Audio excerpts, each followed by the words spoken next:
Bismillahirrahmanirrahim. Assalamualaikum warahmatullahi wabarakatuh. Innal hamdalillah nahmaduhu wa nasta'inuhu wa nastaghfiruhu wa natubu ilaih. Wa na'udzu billahi min shururi anfusina wa sayyiati a'malina. May yahdihillahu fala mudilla lahu wa may yudlil fala hadiyalah.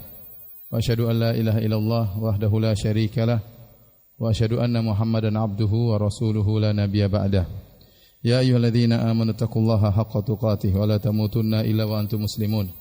Fa inna asdaqal hadithi kitabullah wa khairal huda huda Muhammadin sallallahu alaihi wasallam wa syarrul umuri muhdatsatuha wa kullu muhdatsatin bid'ah wa kullu bid'atin dhalalah wa kullu dhalalatin finnar.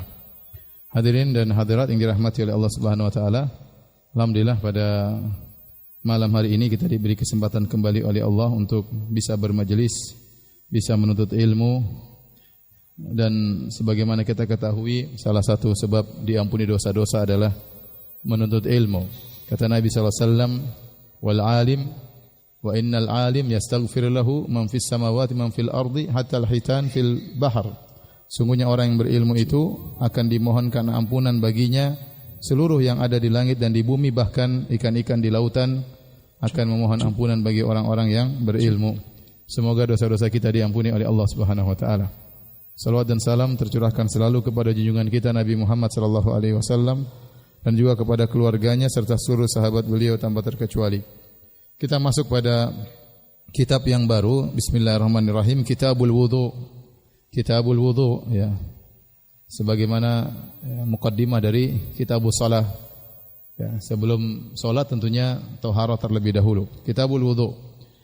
Yang pertama, bab ma jaa fi qaulillahi azza wa jalla, bab tentang firman Allah Subhanahu wa taala, idza kumtum ila sholati faghsilu wujuhakum. Jika kalian hendak salat, maka cucilah wajah-wajah kalian, wa aydiyakum ilal marafiq, dan cucilah tangan-tangan kalian sampai ke siku-siku kalian. Wamsahu bi ru'usikum wa arjulakum ilal ka'bain, dan usapkanlah kepala kalian dan cucilah kaki-kaki kalian sampai kedua mata kaki. Surat Al-Maidah ayat 6. Qala Abu Abdullah, yaitu Al-Imam Al-Bukhari rahimahullahu taala, wa bayyana an-nabiy sallallahu alaihi wasallam anna fardhal wudu'i marratun marrah. Dan Nabi menjelaskan bahwasanya kewajiban wudu itu sekali-sekali. Wa tawaddu'a aidan marratain. Dan Nabi juga berwudu pernah dua kali. Wa thalathan, dan Nabi juga pernah berwudu tiga kali. Wa lam yazid ala thalathin, dan Nabi tidak pernah berwudu lebih dari tiga kali. Wa kariha ahlul ilmi al-israfa fihi, dan para ulama tidak suka atau benci berlebih-lebihan dalam berwudu, di antaranya lebih dari tiga kali. Wa an yujawizu fi'lan Nabi sallallahu alaihi wasallam, dan para ulama juga tidak suka kalau orang-orang melampaui perbuatan Nabi sallallahu alaihi wasallam. Jangan melampaui batas sesuai yang dicontohkan oleh Nabi sallallahu alaihi wasallam. Baik, hadirin dan hadirat yang dirahmati oleh Allah Subhanahu wa taala.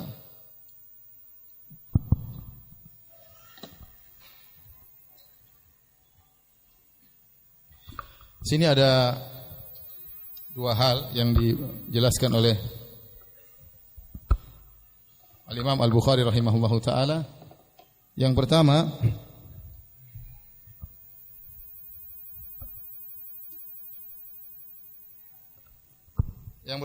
firman Allah Subhanahu wa taala, ya ayyuhalladzina amanu idza qumtum ila shalat.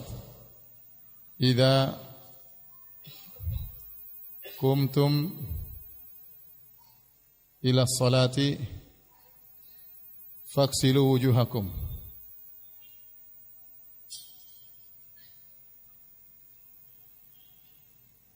Dan seterusnya.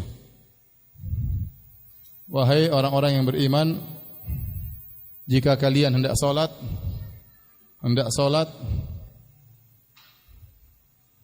maka berwudulah, faghsilu wujuhakum, cucilah wajah kalian, wa aydiyakum ilal marafiq. Ya, lanjutin aja ya. Wa aydiyakum tangan-tangan kalian ilal marafiq sampai ke mana? Siku. Kemudian wamsahu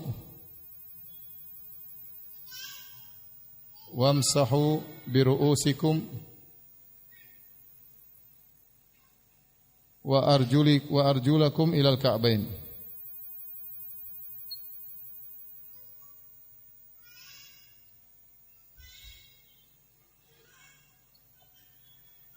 Jika kalian hendak salat maka berwudulah. Cucilah wajah kalian sampai kedua tangan, cucilah wajah kalian, kemudian cucilah kedua tangan kalian sampai ke siku, kemudian usapkanlah kepala kalian dan cucilah kaki-kaki kalian sampai ke kedua mata kaki. Nah, di sini ada khilaf di kalangan para ulama, apakah setiap mau salat harus berwudu? Maka pernah terjadi khilaf, dijelaskan oleh Ibnu Hajar dan juga Ibnu Mulaqin. Ada yang mengatakan bahwasanya wajib ya untuk wudu setiap salat, setiap kali salat. Berdasarkan ayat ini, kata Allah, jika kalian tidak salat maka wajib untuk wudu meskipun tidak batal. Ini pendapat, meskipun tidak batal. Pendapat yang lain mengatakan bahwasanya ayat ini sudah mansukh. Ayat ini tadinya wajib wudu setiap salat, namun mansukh. Sehingga tidak wajib lagi, tidak wajib kecuali apa? Kecuali batal. Dan pendapat yang ketiga bahwasanya ya ayat ini tetap berlaku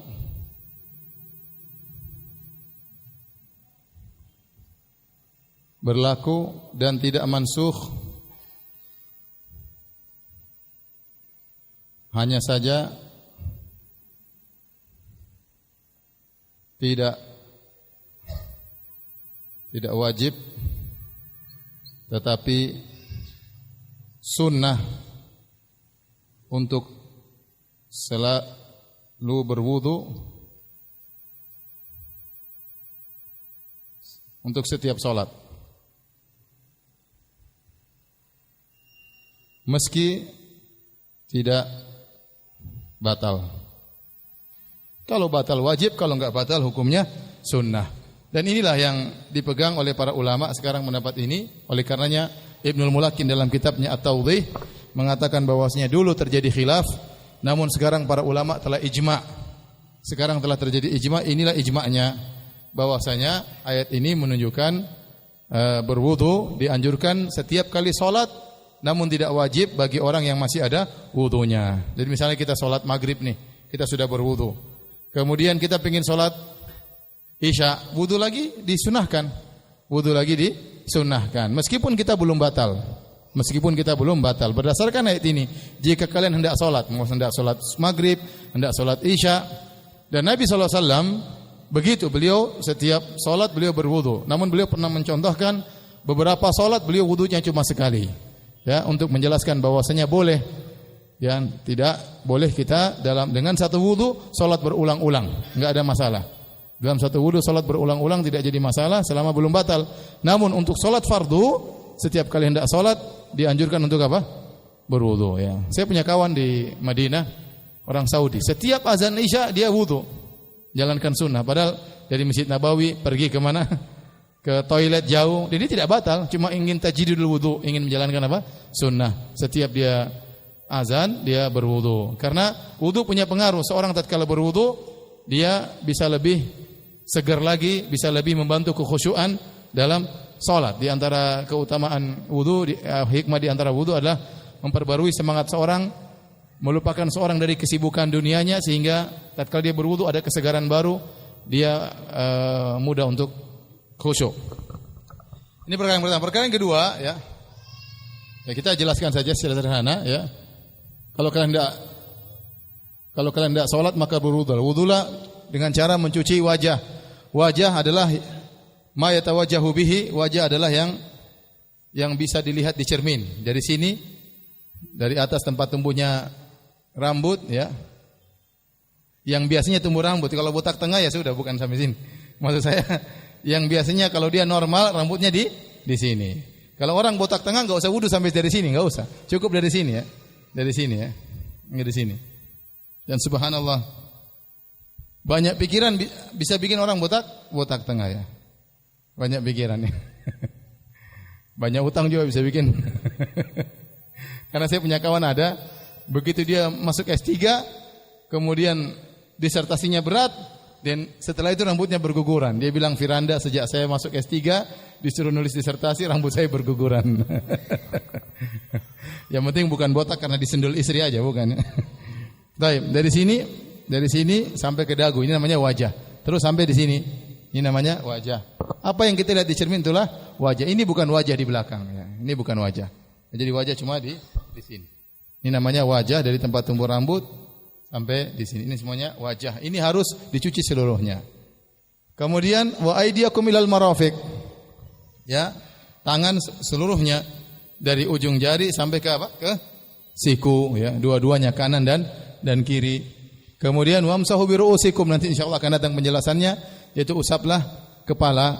Kemudian wa arjulakum, dan cucilah kedua kaki kalian ya, dari ujung kaki sampai ke kedua mata kaki. Baik, pembahasan berikutnya, Al-Imam Al-Bukhari mengatakan bahwasanya Nabi sallallahu alaihi wasallam pernah berwudu sekali-sekali untuk menjelaskan kewajiban minimal cuma satu kali. Dan dalam ayat ini Allah tidak menyuruh dua kali, tiga kali. Berarti berdasarkan ayat ini sekali sudah cukup. Bukankah Allah mengatakan jika kalian tidak salat cuci wajah kalian, berarti sekali cuci sudah selesai. Di dalam bahasa Arab namanya mencuci meskipun cuma sekali. Tangan cuma sekali, kaki cuma sekali, kepala sekali sudah sah. Itulah namanya wudu. Makanya Nabi pernah mencontohkan yatawadda marratan. Nabi berwudu sekali-sekali. Ya, untuk menjelaskan itulah kadar minimal dan itulah kadar yang wajib. Kemudian Nabi pernah berwudu dua kali. Ini lebih baik lagi. Dan seringnya Nabi berwudu tiga kali. Yang menunjukkan sunnahnya seorang berwudu tiga kali. Taib. Dan Al-Imam Al-Bukhari mengatakan para ulama tidak suka, kariha ahlul ilm ya. Para ulama tidak suka kalau berwudu lebih daripada tiga kali. Bahkan dalam hadis kata Nabi sallallahu alaihi wasallam, man zada aw naqasa faqad asaa wa zalama. Barang siapa yang menambah wudu atau mengurangi wudu, maka dia telah berbuat zalim dan dia telah berbuat keburukan. Baik. Sekarang wudu jumlah wudu ya, tiga kali. Dikali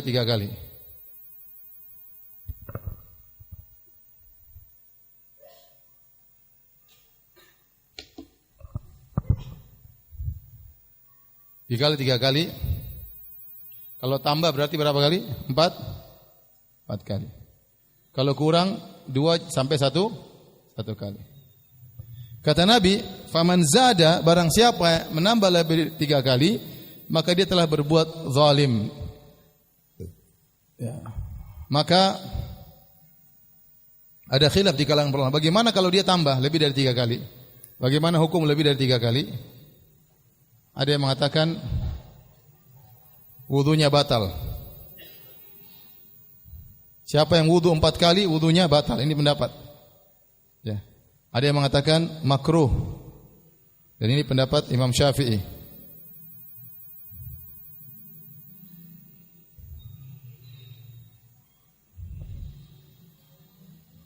Ada yang mengatakan batal, ada yang mengatakan khilaful aula. Tidak dosa, tapi tidak utama, ya. 3 pendapat aja.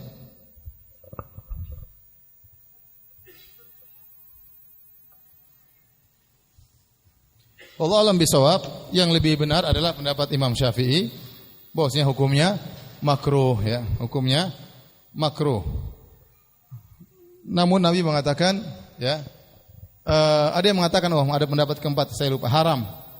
Ya, haram namun wudunya tetap sah.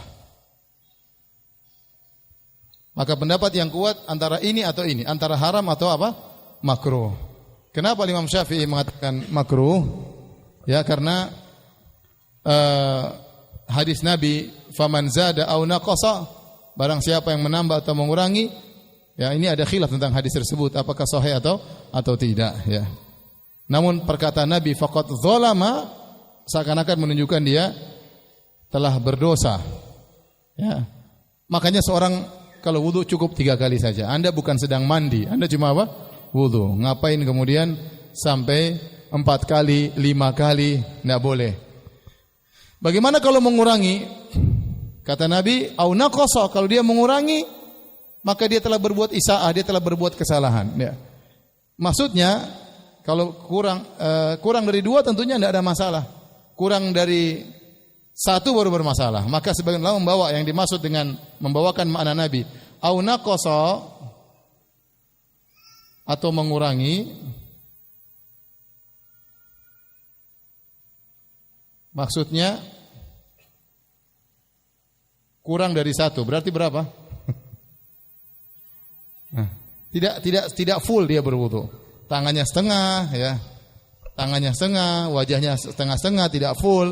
Ya, maka itu wudunya tidak sah seperti itu, ya. Allah alam bisawab. Inilah masalah kalau seorang berwudu lebih dari 3 kali tidak boleh, lebih baik dihindari. Cukup 1 kali atau 2 kali atau 3 kali. Kecuali kata Al-Hafidz Ibnu Hajar, kecuali kalau dia sudah wudu 3 kali, ternyata ada bagian yang dia ragu di situ. Ya, seakan-akan kok belum terkena air wudu, maka dia tambah lagi, itu bukan dihitung 4, tapi dalam rangka menutupi bagian yang belum terkena air wudu. Kecuali kalau dia was-was, jangan pedulikan. Tapi kalau memang terkadang dilihat, kayaknya belum kena basah, maka dia tambah lagi sekali, maka itu tidak mengapa, ya, itu tidak mengapa. Adapun hadis bahwasanya berwudu tidak boleh berlebihan meskipun di lautan, maka hadisnya dhaif. Ya, hadisnya dhaif.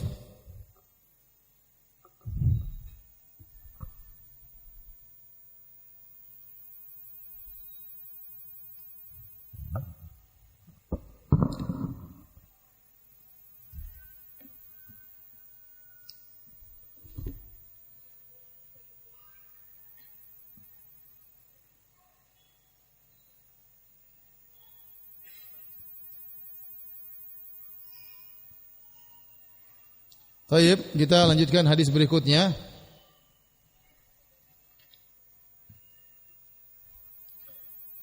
Bab la tuqbalu salatun bi ghairi tuhur. Bab tidak diterimanya salat kalau tanpa bersuci. Tanpa bersuci, maksudnya tanpa berwudu. Al-Imam Al-Bukhari berkata, qala haddatsana Ishaq bin Ibrahim Al-Hanzali. Qala akhbarana Abdul Razzaq. Dia berkata, telah mengabarkan kepada kami Abdul Razzaq. Qala akhbarana Ma'mar an Hammam bin Munabbih annahu sami'a Abu Hurairah. Bahwasanya Hammam bin Munabbih dia mendengar dari Abu Hurairah radhiyallahu anhu bahwasanya Abu Hurairah berkata, yaqul qala Rasulullah sallallahu alaihi wasallam. Rasulullah sallallahu bersabda, la tuqbalu salatu man ahdatha hatta yatawadda. Tidak diterima salat orang yang berhadas sampai dia berwudu. Qala rajulun min Hadramaut. Ada seorang dari Hadramaut, dari Yaman, bertanya kepada Abu Hurairah yang meriwayatkan hadis ini. Mal hadatsu ya Abu Hurairah? Apa yang dimaksud dengan hadatz wahai Abu Hurairah yang membuat salat tidak diterima? Qala fusaun au durat. Fusa itu kentut buang angin tanpa bunyi, durat dengan bunyi. Dalam bahasa Arab dibedakan. Kentut berbunyi dengan kentut tanpa berbunyi. Ya, kalau tanpa bunyi namanya fusa, kalau dengan bunyi namanya durat, ya. Baik.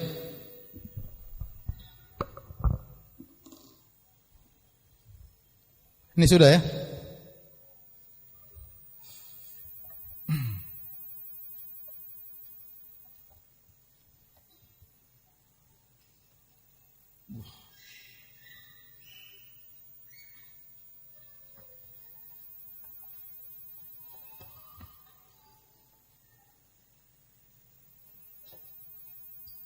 mau dihapus.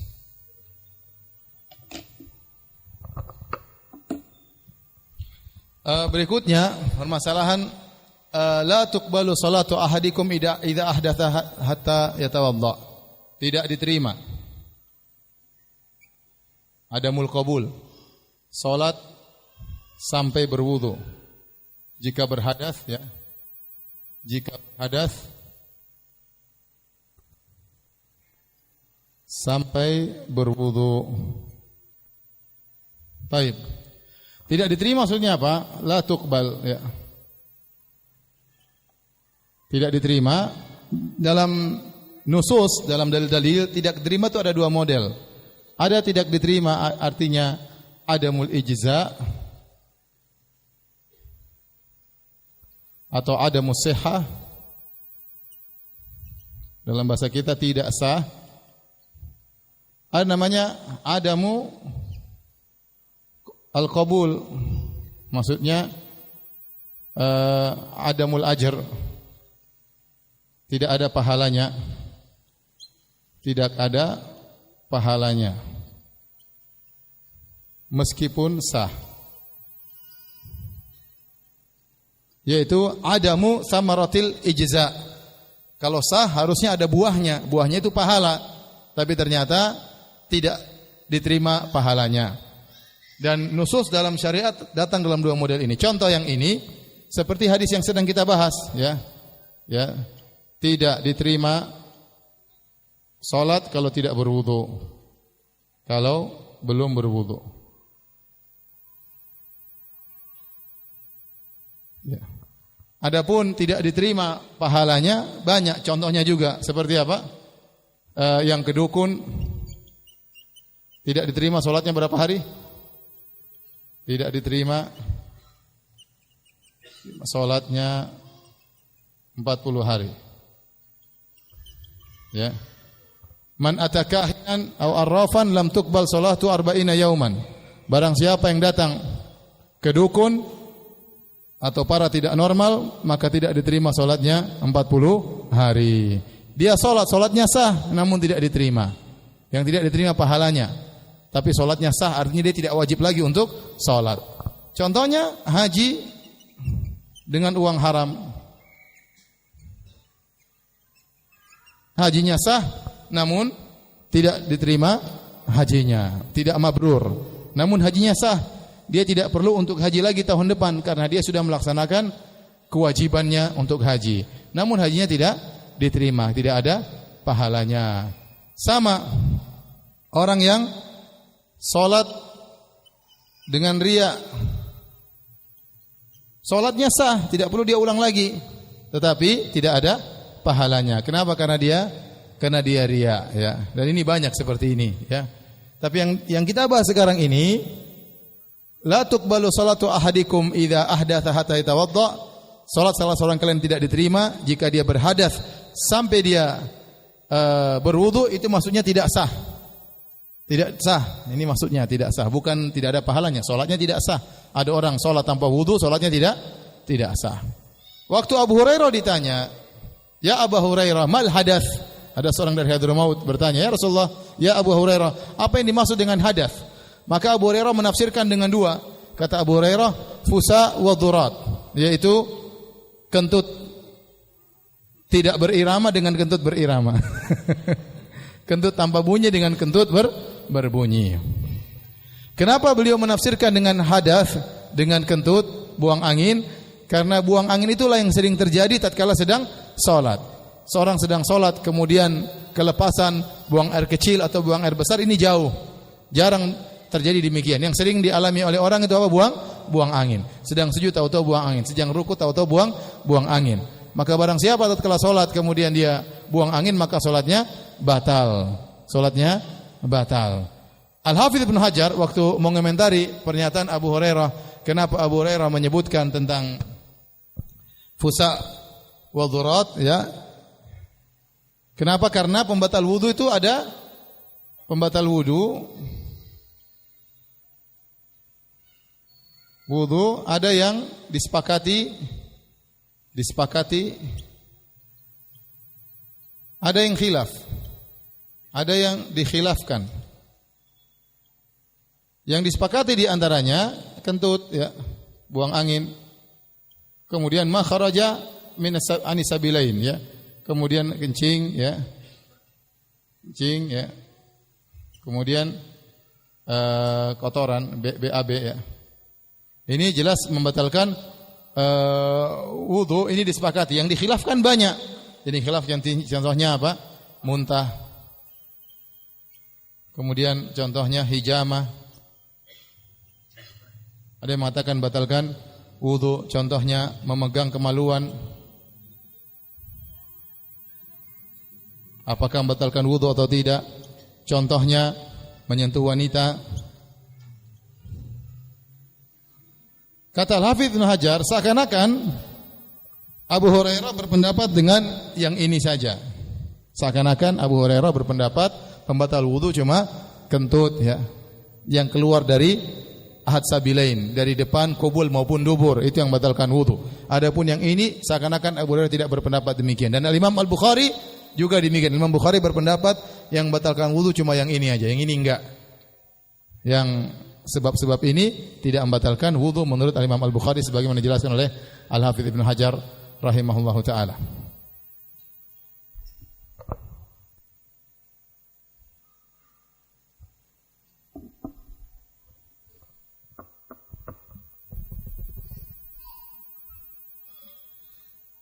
Kalau sudah dihapus, ya. Tolong dihapus yang bersih, ya. Baik. Kita lanjutkan. Sudah difoto? Sudah? Belum, sebentar. Sudah.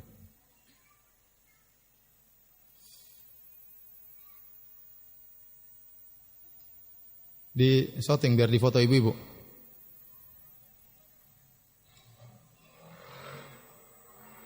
Warna biru enggak jelas, ya. Oke. Sudah ibu-ibu, ya?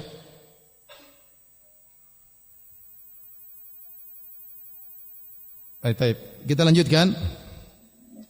Bab berikutnya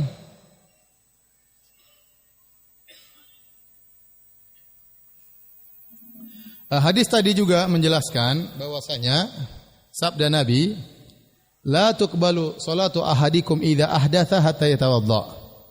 Tidaklah diterima salat salah seorang dari kalian jika dia berhadas sampai dia berwudu. Mafhum mukhalafahnya apa? Berarti salatnya diterima kalau dia tidak berhadas. Ya. Berarti mafhum mukhalafahnya bahwasanya wudu itu menghilangkan apa? Hadas. Paham?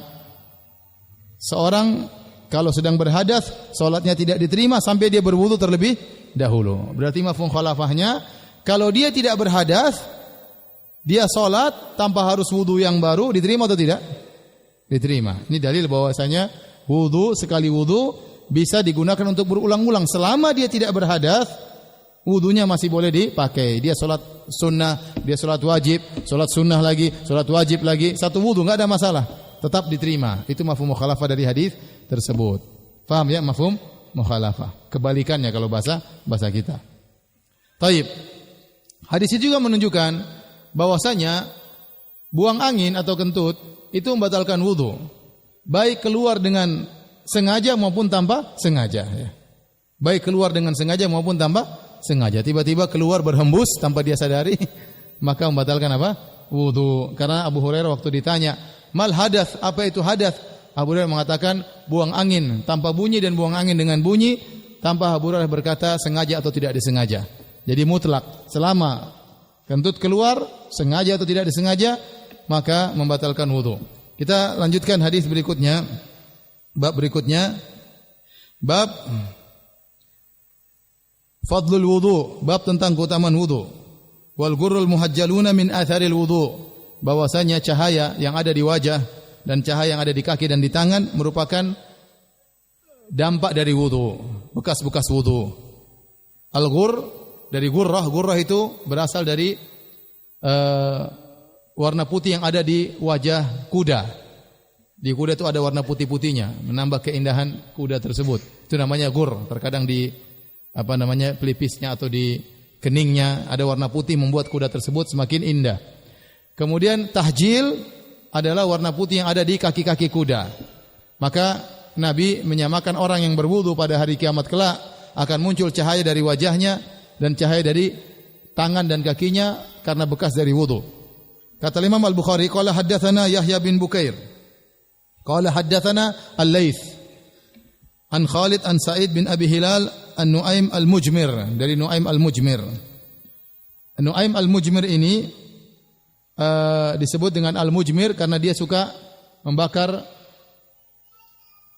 parfum di Masjid Nabawi, semacam kayu gaharu, ya. Kayu gaharu dibakar sehingga mengeluarkan apa? Asap, bau yang harum, maka dia dikenal dengan Al-Mujmir. Al-Mujmir itu yang menyalakan api untuk membakar kayu gaharu, ya.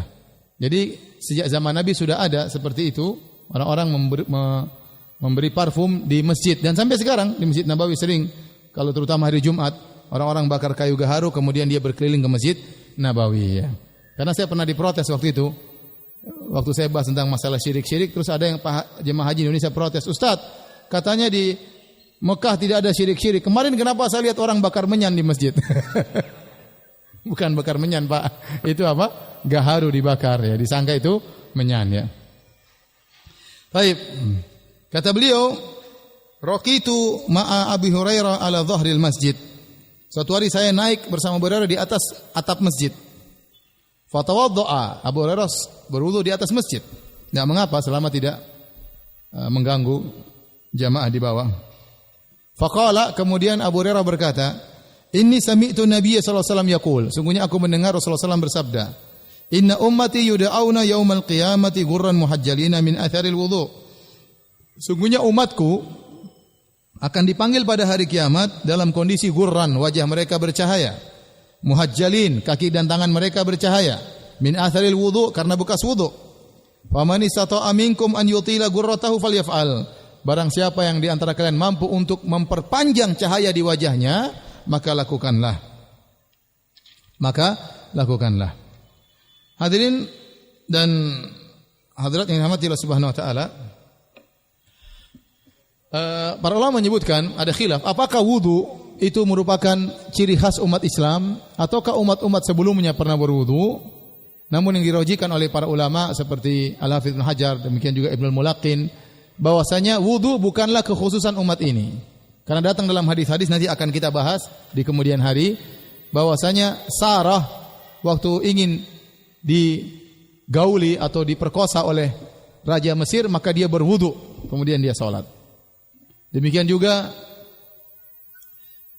kisah Juraij, sang pendeta rahib yang dia tatkala dituduh berzina, ada wanita mengaku dizinai sampai punya anak, sampai melahirkan, akhirnya dia dimusuhi oleh kaumnya.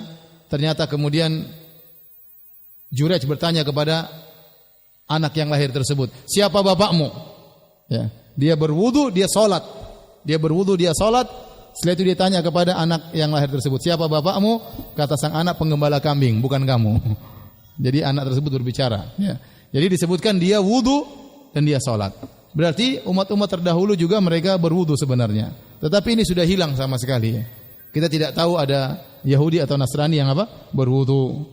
Padahal Nabi Ibrahim, Sarah, mereka berwudu. Demikian juga tadi rahib Juraij juga dia berwudu. Ya, dalil bahwasanya wudu sudah ada pada umat-umat terdahulu. Terus yang menjadi keistimewaan umat Islam apa? Yang menjadi keistimewaan umat Islam adalah cahaya yang keluar tersebut.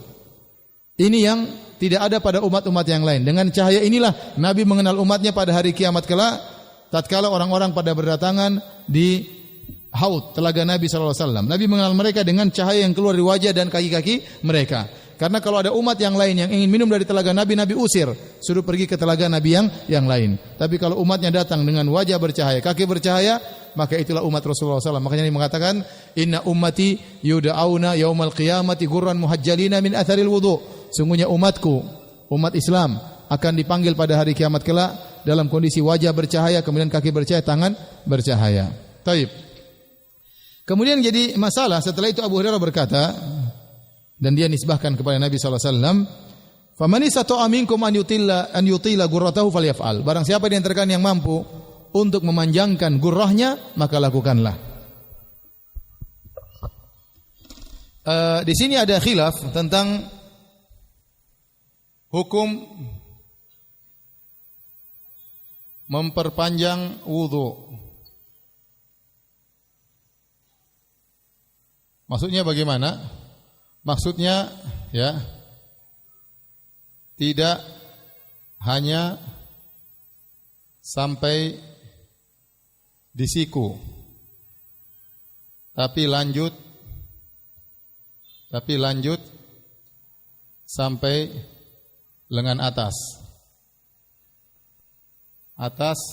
atau ketiak. Kemudian juga tidak hanya sampai di dua mata kaki, tapi lanjut sampai ke betis atau lutut. Demikian juga tidak hanya di wajah, tapi lanjut sampai ke ini apa namanya? Ini apa namanya? Bukan dagu, belakangnya. Ya, leher lah, sampai ke leher. Sampai ke leher dan rambut atas. Maka ini ada khilaf yang kuat di kalangan para ulama tentang permasalahan ini. Ketika seorang berwudu, dia tidak cuma sampai di sikunya, tapi dia lanjut sampai ke lengan atasnya. Waktu dia cuci kakinya tidak sampai kedua lutut, kedua mata kaki, tapi sampai ke betis. Dia cuci ke wajahnya tidak sampai sini, dia sampai lanjut ke sini. Kemudian dia lanjut sampai di bawah juga, sampai di leher. Apakah itu hukumnya sunnah atau tidak? Maka ada khilaf di kalangan para ulama. Khilaf ya.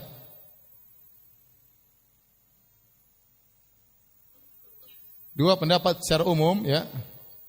Jumhur ulama, ini enggak bisa dihapus ya.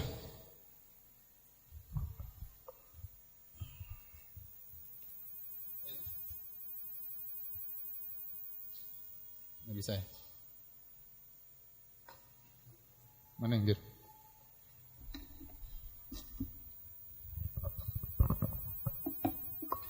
Jumhur ulama dalam hal ini adalah Hanafiyah, Syafi'iyah, Hanabilah bahwasanya hukumnya sunnah memperpanjang wudu.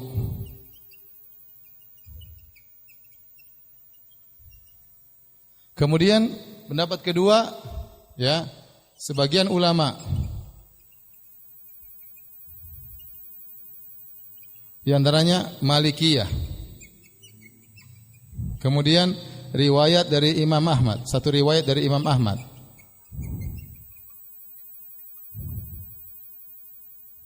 Dan dipilih oleh Ibnu Taimiyah. Ibnu Taimiyah padahal Hanabilah, tapi dalam hal ini dia mungkin Ibnu Qayyim. Dan dipilih oleh ulama sekarang Syekh bin Baz, Syekh Utsaimin, Al-Albani dan yang lainnya ya. Bahwasanya tidak disyariatkan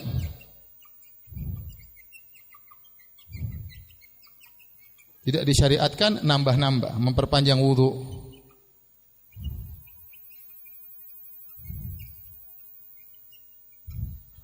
Adapun dalil jumhur ulama kenapa disunahkan untuk perpanjang wudu, dari sabda Nabi dalam hadis tadi, barang siapa man istata'a minkum an yutila gurratahu falyaf'al. Kata Nabi sallallahu alaihi wasallam, qala sallallahu alaihi wasallam, man istata'a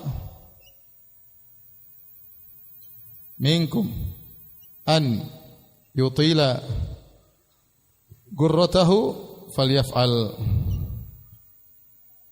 Barang siapa yang mampu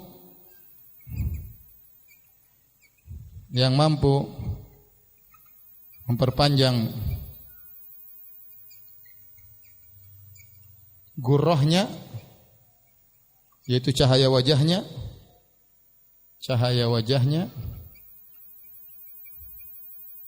maka lakukanlah. Kemudian menguatkan hal ini dilakukan oleh Abu Hurairah dengan sanad yang sahih. Abu Hurairah kalau berwudu, dia berwudu sampai ke lengan atas. Kalau dia berwudu sampai ke betis, dia berwudu demikian. Kemudian Ibnu Abi Syaibah juga dengan sanad yang hasan, ini juga dilakukan oleh Ibnu Umar. Dengan sanad yang hasan, Ibnu Umar radhiyallahu anhu kalau berwudu sampai ke teak. Sampai ke teak. Dia berwudu sampai ke teak. Berarti Abu Hurairah dengan Ibnu Umar, mereka kalau berwudu lanjut sampai ke lengan atas dan sampai ke betis. Sehingga jumhur ulama, mayoritas ulama, di antaranya ulama Syafi'iyah dan diriwayatkan oleh Ibnu Hajar rahimahullahu taala, Ibnul Mulakin, seluruh ulama Syafi'iyah. Ulama Hanafiyah mereka berpendapat disunahkan orang kalau berwudu sampai ke lengan atas. Paham? Pendapat sebagian ulama ini minoritas, pendapat Malikiyah dan riwayat dari Imam Ahmad, kemudian dikuatkan oleh Ibnu Taimiyah, Ibnu Qayyim dan ulama sekarang, tidak disyariatkan. Kenapa? Mereka mengatakan dalilnya pertama, hadis itu adalah mudraj. Mudraj itu maksudnya apa? Mudraj itu artinya dimasukin, tambahan. Jadi itu bukan yang ini bukan perkataan Nabi. Barang siapa yang di antara kalian mampu untuk berpanjang gurrahnya, maka lakukanlah. Itu bukan sabda Nabi, tapi itu perkataan Abu Hurairah. Dan itu ijtihad dari Abu Hurairah. Karenanya ya mudraj dari perkataan Abu Hurairah.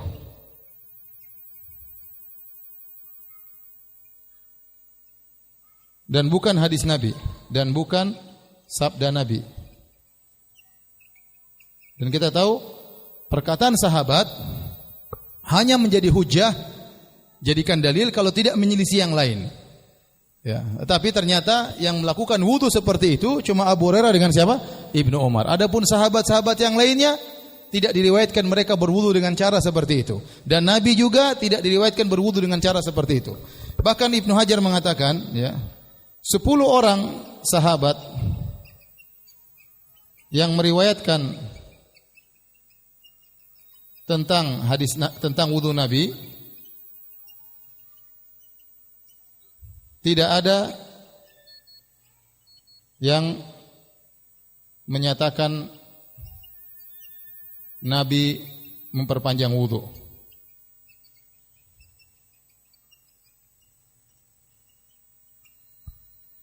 Jadi maksud saya, antum perhatikan, ya, sahabat perkataan mereka hujah dengan syarat kalau tidak menyelisih yang lain. Kalau ada khilaf di kalangan para sahabat, itu khilaf.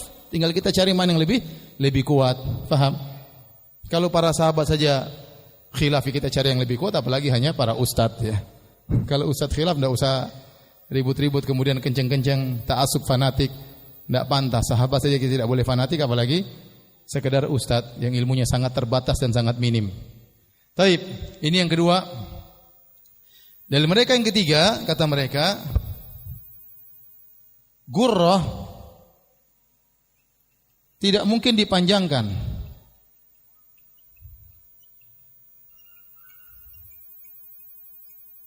Gurrah tadi kita sebut apa? Gurrah itu adalah cahaya di mana?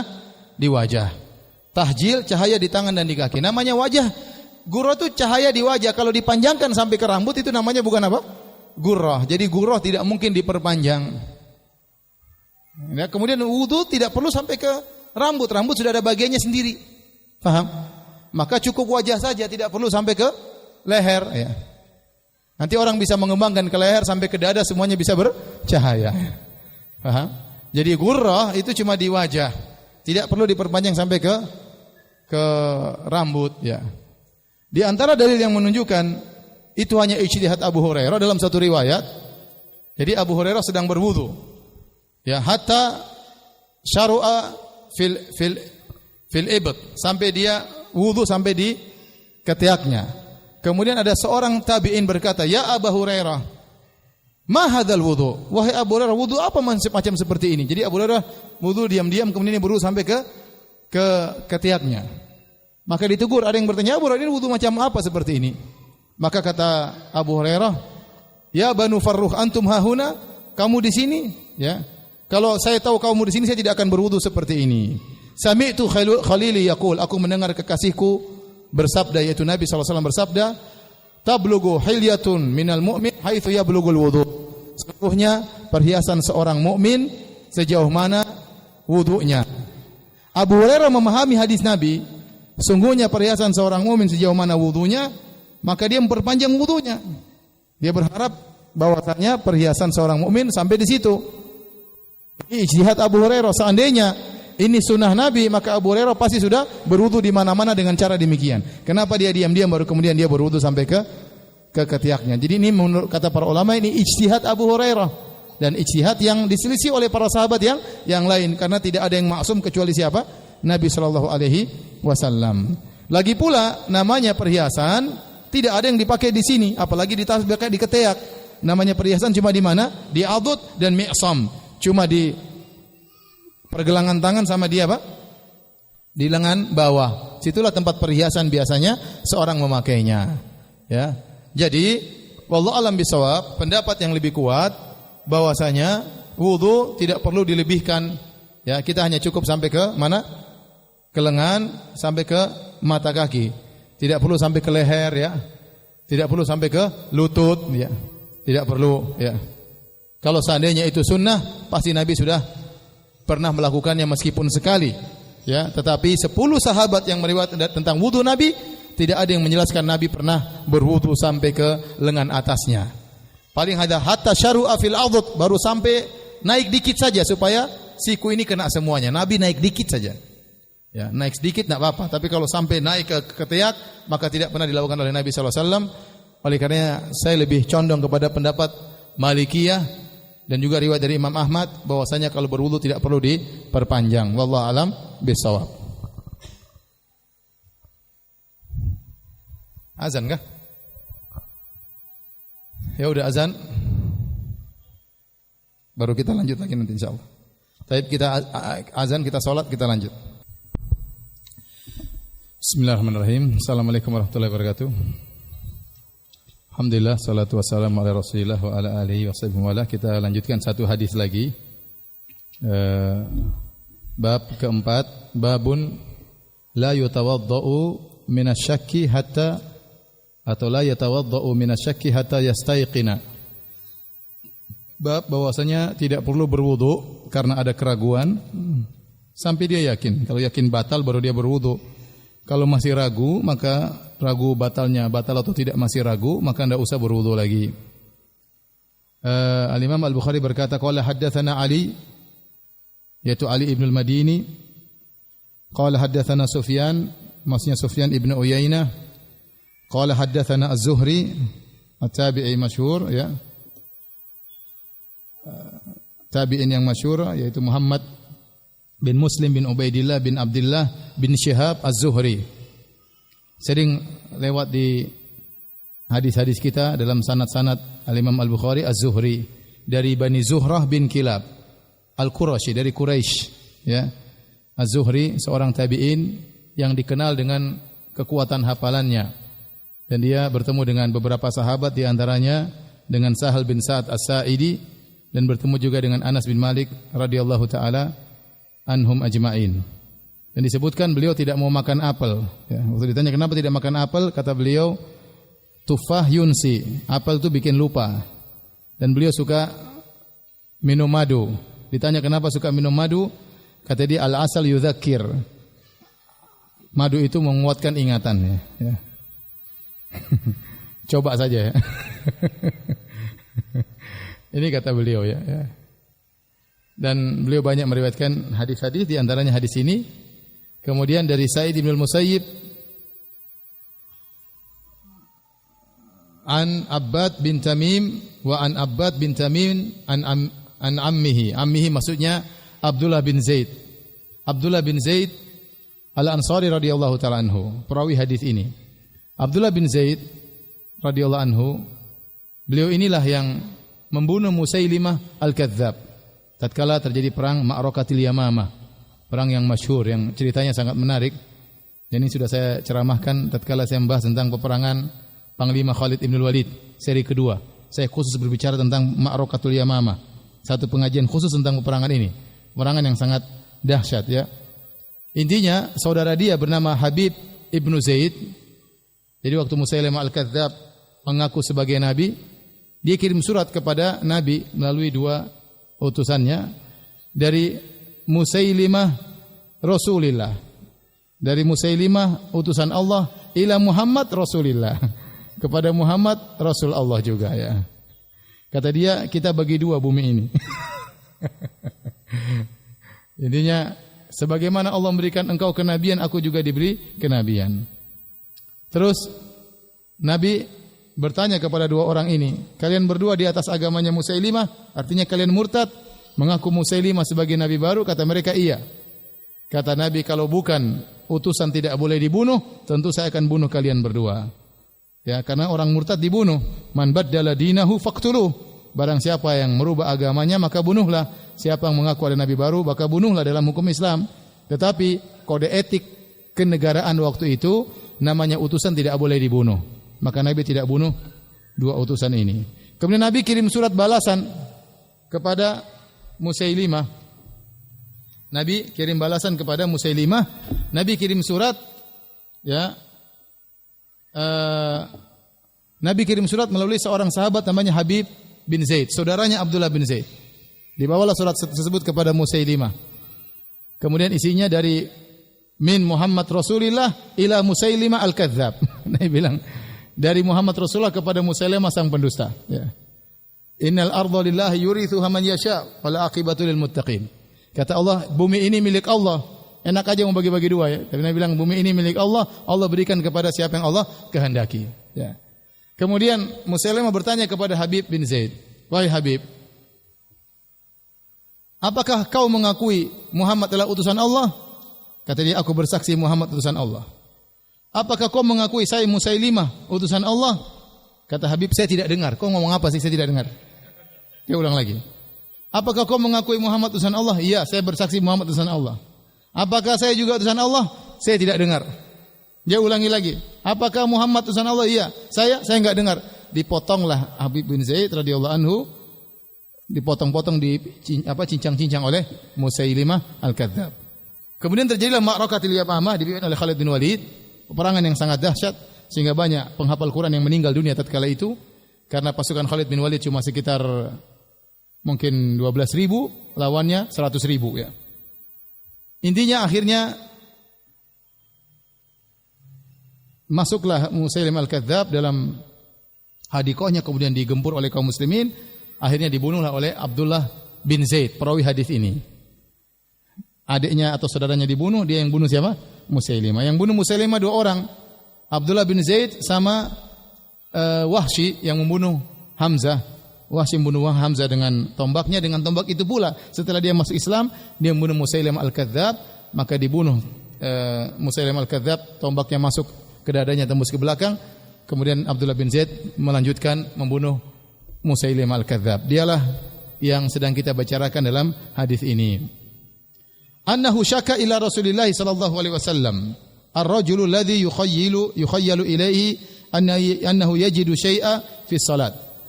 Dia meriwayatkan bahwasanya ada seorang lelaki yang mengeluhkan kepada Nabi bahwasanya dikhayalkan dalam dirinya tatkala dia sedang salat dia mendapati sesuatu. Faqala, maka Nabi berkata seakan-akan dia buang angin.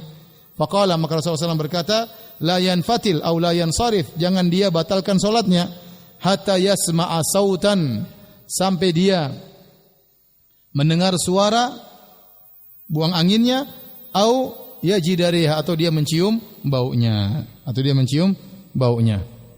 Ya, jadi kata Nabi sallallahu alaihi wasallam,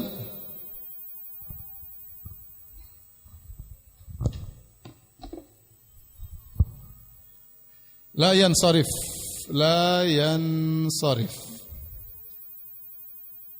hatta yasma'a sautan au yajidu rihan. Jangan batalkan salat. Artinya lanjut aja salatmu. Hingga jangan dia batalkan salat hingga dia mendengar bunyi kentut maksudnya, atau mendapati bau. Perhatikan ini sabda Nabi SAW. Jangan dia batalkan sholatnya sampai dia mendengar bunyi atau dia mendapati bau. Ya. Jadi seorang tatkala sholat kemudian timbul keraguan, batal atau tidak. Maka Nabi ajarkan, kamu tadi waktu sholat sudah yakin dalam kondisi berwudu, dalam kondisi suci. Sekarang timbul hal yang membatalkan, tapi hal yang membatalkan tersebut masih perkara yang diragukan. Maka dari hadis ini timbullah kaidah yang sangat agung, yaitu al-yakin la yazulu bisyak. Bahwasanya keyakinan tidak bisa dihilangkan dengan keraguan. Keyakinan tidak bisa dihilangkan dengan keraguan. Tidak bisa dihilangkan dengan keraguan. Dalam hal ini, keyakinannya apa? Sudah suci, sudah wudu. Ragu-ragunya apa? Kentut atau tidak? Nah, kalau kentut atau tidak ini masih ragu, maka teruskan salat. Maka teruskan apa? Salat. Tapi kalau sudah dengar bunyi atau cium bau, berarti sudah apa? Yakin kentut. Paham? Kalau sudah yakin kentut ya batal berarti. Selama masih belum derajat yakin, maka kembali kepada hukum asal, yaitu masih suci, lanjutkan sholat. Itu diajarkan oleh Nabi SAW. Ada kaidah al-yakin la yazulu bisyak. Keyakinan tidak bisa dihilangkan dengan keraguan. Kita contohkan dalam praktik ini, dia masuk sholat dalam yakin sudah wudu. Yakin atau tidak? Yakin. Pada rakaat ketiga, seakan-akan duburnya bergerak, seakan-akan ada angin yang berhembus. Ya, maka timbul keraguan, dia batal atau tidak. Kata Nabi, selama masih ragu, lanjutkan sholatmu. Lanjutkan sholatmu sampai kau yakin kau batal. Kalau yakin baru bisa dibatalkan dengan keyakinan, tapi yakin tidak bisa dibatalkan dengan keraguan, faham? Nah, keyakinan yang kedua yaitu kalau kau dengar bunyi ya berarti kau kentut, atau kau cium bau berarti kau kentut. Ya. Nabi menyebutkan bunyi terlebih dahulu karena bunyi lebih dahuluan ditangkap oleh panca indera. Ya, kalau bau bisa 5 menit berikutnya baru kecium. Muter-muter dulu baru balik. Jadi, Ustadz, bagaimana kalau yang dengar orang lain? Ya, bukan urusan kita. Dia yakin.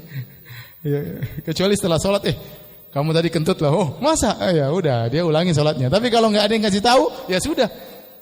Cuek aja, lanjut aja. Kaidahnya sederhana. Ente dengar bunyi enggak? Ente cium enggak? Sampai sebagian ulama mengatakan au yajid. Rasulullah mengatakan bukan mencium bau. Kata Rasulullah SAW, mendapati bau.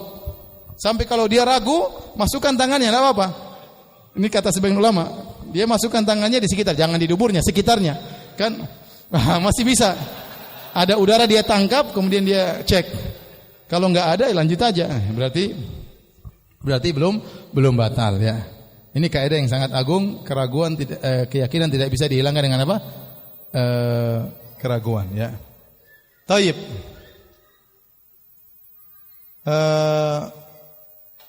Khilaf kok di kalangan para ulama, khilaf. Ya. Masalah ragu batal atau tidak. Pendapat pertama, setiap ragu ya, ulangi wudu. Pendapat kedua, setiap ragu tidak usah berwudu. Dalam salat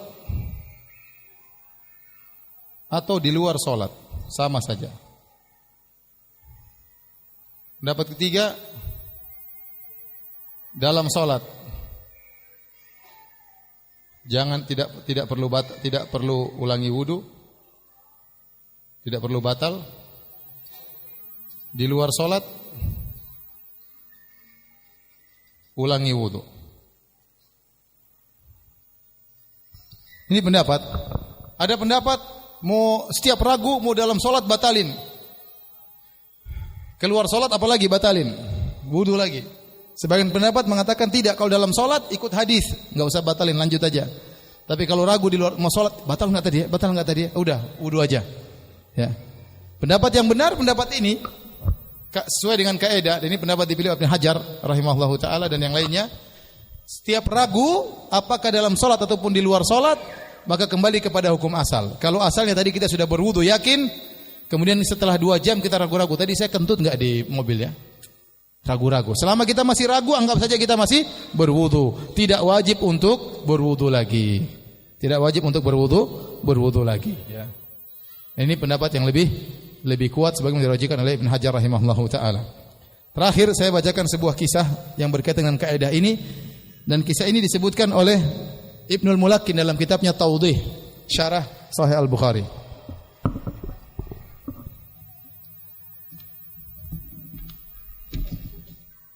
Kata Ibnul Mulaqin di akhir tatkala menjelaskan hadis ini, dia berkata, qultu, aku berkata, wa nakhtimul kalam 'alal hadits bima rawaina an Abdurrahman bin Malik ya bin Miqwal qal, dengan kisah yang pernah diriwayatkan dari Abdurrahman bin Malik. Beliau berkata, ja'a rajulun ila Abi Hanifah. Ada seorang datang kepada Abu Hanifah. Kemudian orang ini berkata, syaribtul barihata nabidatan. Saya tadi malam minum nabidh. Ternyata saya jadi agak linglung. Nabidh apa namanya? Bisa membuat teler ya. Bisa membuat teler. Fala adri atallaqtu imraati amla. Maka saya ragu, saya ini tadi malam menceraikan istri saya atau tidak. Karena saya agak enggak sadar. Berarti kalau kita terapkan pada kaidah al yakin la yazulu bisyak, istrinya masih istrinya, yakin atau tidak? Yakin. Talaknya yakin atau ragu? Ragu. Berarti berdasarkan kaidah wanita ini berarti masih istrinya, karena penceraiannya itu adalah hukum tarik, hukum yang baru datang, dan itu diragukan. Tatkala hukum yang baru datang diragukan, kembali kepada hukum asal. Hukum asalnya wanita itu masih istrinya. Maka dia bertanya kepada Abu Hanifah, saya ragu apakah saya ceraikan istri saya atau tidak. Kata Abu Hanifah, faqala lahu al-mar'atu imra'atuk. Itu perempuan tetap istrimu. Hatta tastaikina annaka talaqtaha, sampai kau yakin kau telah menceraikannya. Selama kau belum yakin, masih ragu, berarti dia masih apa? Istrimu. Qala fatarakahu, maka Abu Hanifah pun meninggalkan, dia pun meninggalkan Abu Hanifah.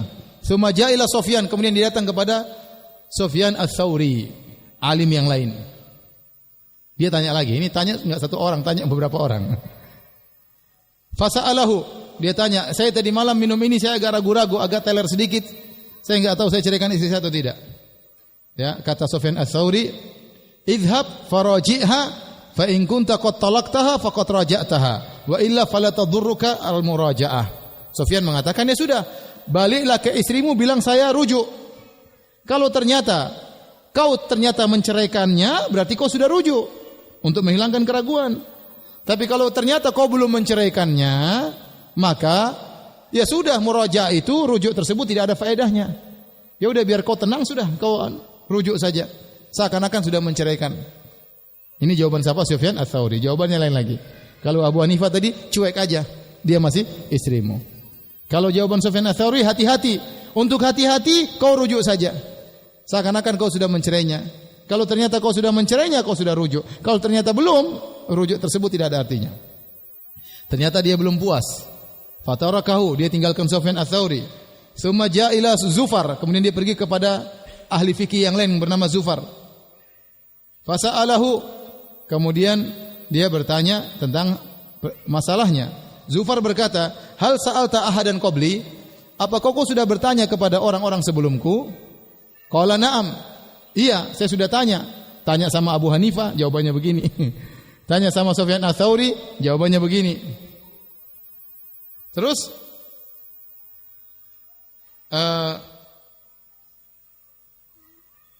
belum, yang ketiga, saya salah. Setelah itu dia pergi ke Syarik.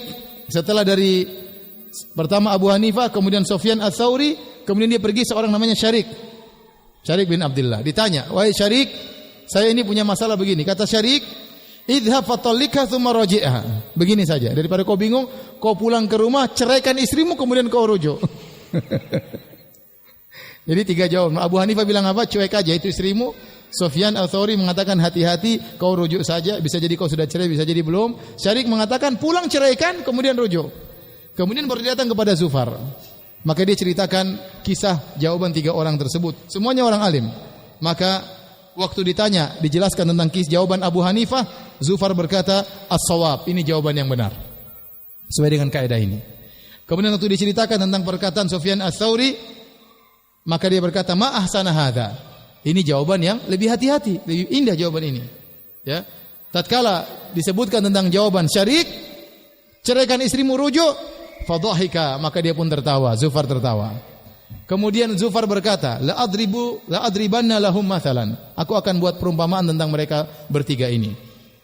Tentang seorang yang melewati suatu tempat yang di situ ada darah najis. Kemudian dia ragu, apakah bajunya terkena najis atau tidak? Maka Abu Hanifah berkata, bajumu masih suci. Selama kau ragu terkena najis atau tidak, berarti masih ragu. Anggap saja bajumu masih suci. Sampai kau yakin.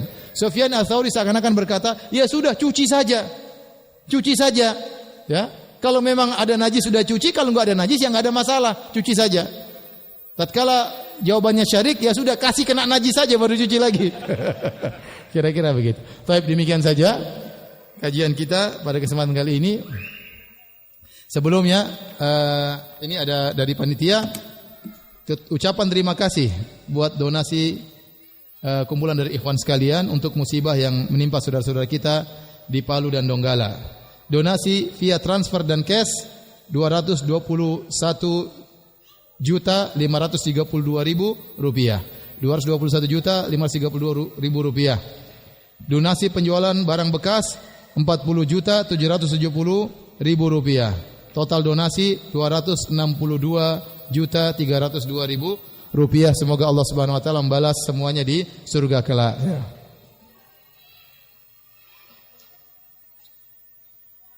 Nabi Muhammad tidak pernah melakukan azan.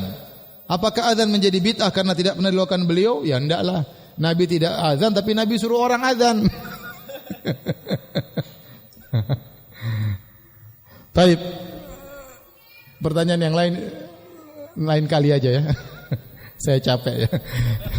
Demikian ya. Subhanakallah bihamdik asyhadu alla ilaha illa anta astaghfiruka wa atubu ilaik. Assalamualaikum warahmatullahi wabarakatuh. Mohon maaf.